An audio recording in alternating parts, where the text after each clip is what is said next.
Hello everyone, welcome back to this channel पढ़ाकू लोग। My name is CS Payal Popli and आज इस video में हम बात करेंगे कॉमर्स की एक टर्म कैपिटल बजटिंग के बारे में। आइए समझते हैं क्या होता है इसका मतलब। जब भी कोई कंपनी एग्जिस्टेंस में आती है तो उसको दो तरह के एक्सपेंडिचर्स करने पड़ते हैं, मतलब दो तरह की चीज़ों पे इसे पैसा खर्च करना पड़ता है। पहला जो एक्सपेंडिचर होता है वो रिलेट करता है डे टू डे एक्टिविटीज से, मतलब कंपनी दिन भर में क्या क्रिया कर रही है उससे रिलेटेड जो एक्सपेंडिचर होता है वो होता है हमारा फर्स्ट टाइप का एक्सपेंडिचर। यहाँ एग्जाम्पल हो सकते हैं इस महीने का रेंट, या इस महीने का इलेक्ट्रिसिटी बिल पे करना, या फॉर दैट मैटर इस महीने की स्टाफ की सैलरी पे करना। अब कंपनी अगर सिर्फ इस महीने का रेंट पे कर रही है तो बिल्डिंग भी कंपनी सिर्फ इसी महीने ही इस्तेमाल कर पाएगी। सैलरी अगर इस महीने की पे हो रही है तो स्टाफ से काम भी सिर्फ इसी महीने ही करवा पाओगे। ऐसा नहीं है कि एक बार सैलरी पे कर दी और लाइफ टाइम तुम लोगों से काम ले रहे हो, नहीं। तो ये किस नेचर के एक्सपेंडिचर्स हुए? ऐसे एक्सपेंडिचर्स जो कि डे टू डे लाइफ से रिलेट करते हैं या डे टू डे एक्टिविटीज से रिलेट करते हैं बिजनेस के। ये यूजुअली छोटे अमाउंट के होते हैं और रेकरिंग नेचर के भी होते हैं। क्या बोला मैंने यहाँ पे? छोटे अमाउंट के होते हैं और रेकरिंग नेचर के होते हैं, मतलब बार बार अकर होने वाले। अब रेंट तो आपको हर महीने पे करना पड़ेगा अगर आपने बिल्डिंग रेंट पे ली है तो, इलेक्ट्रिसिटी बिल भी हर महीने आएगा और सैलरी भी आपको हर महीने ही पे करनी पड़ेगी। तो ये हो रही है ना रीअकर, दैट्स व्हाई वी से ये रेकरिंग नेचर के होते हैं। और छोटे अमाउंट के भी होते हैं क्योंकि रेंट कितना ही होगा, भाई बिल्डिंग खरीदने जाओगे तो बहुत पैसे खर्च करने पड़ेंगे ना, उसके कंपैरिजन में रेंट तो छोटा ही अमाउंट हुआ ना।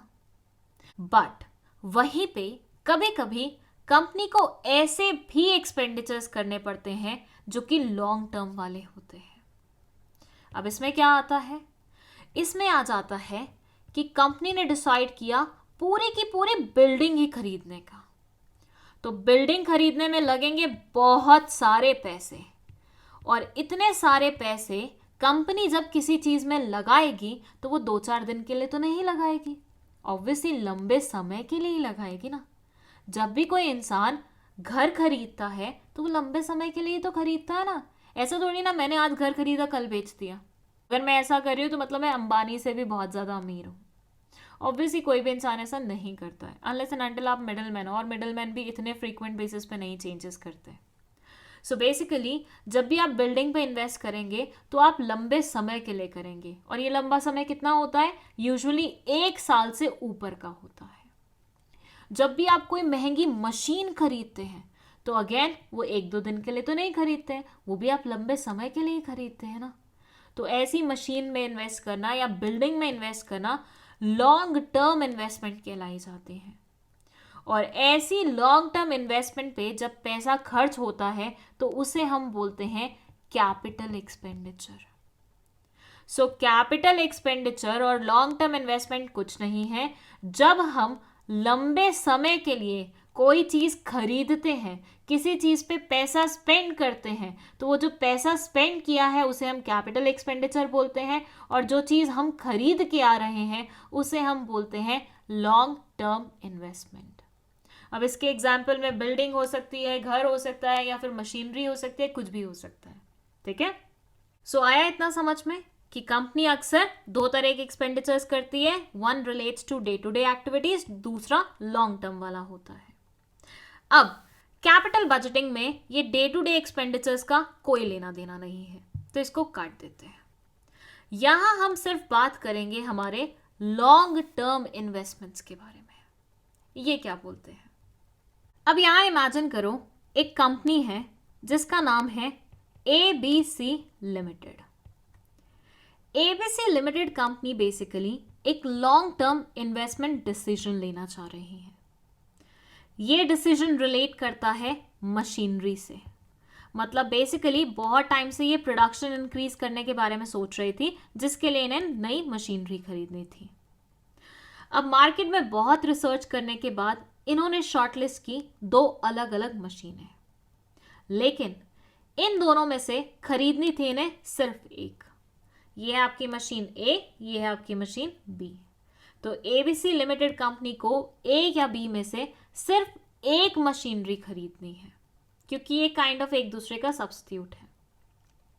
तो ऐसे में बताइए कि ये कंपनी कैसे डिसाइड करेगी कि मशीन ए की तरफ जाना चाहिए या मशीन बी की तरफ जाना चाहिए?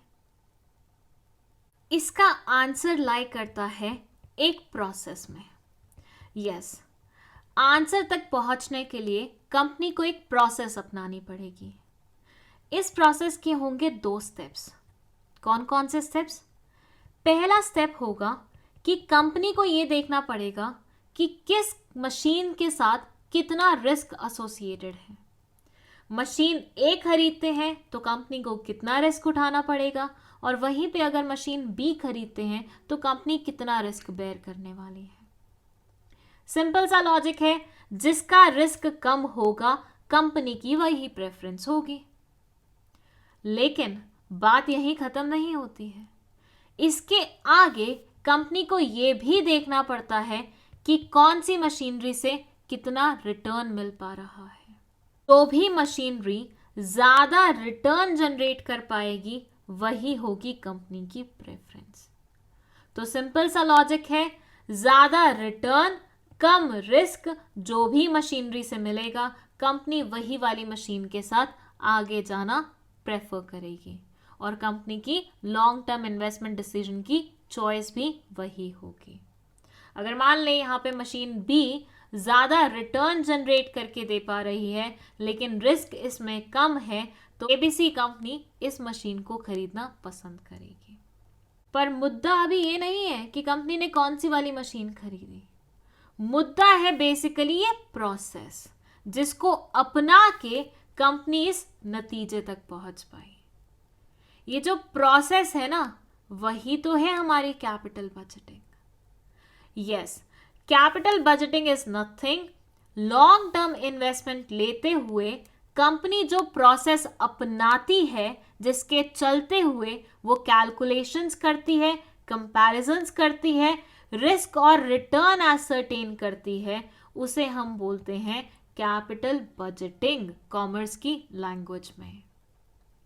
यहां ये बोलते हैं कैपिटल बजटिंग कुछ नहीं है, एक फाइनेंशियल मैनेजमेंट टूल है, जिसके चलते हुए, जिसको एम्प्लॉय करके कंपनी किसी भी प्रोजेक्ट का पोटेंशियल रिस्क जान पाती है और उसका लॉन्ग टर्म एक्सपेक्टेड रिटर्न जान पाती है, और इसके बाद वो डिसीजन लेती है कि कौन से इन्वेस्टमेंट के साथ उसे आगे बढ़ना है, या किसी इन्वेस्टमेंट के साथ आगे बढ़ना भी है कि नहीं बढ़ना है।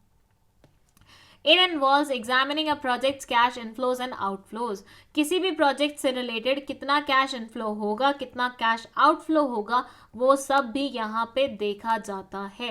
भैया प्रोसेस है, मैंने बताया बहुत सारी कैलकुलेशंस होती हैं, बहुत सारी चीज़ें देखी जाती हैं, तो ये भी चीज़ उसमें इंक्लूडेड होती है। अब देखा जाए तो कैपिटल बजटिंग एक बहुत ही टेक्निकल टॉपिक है।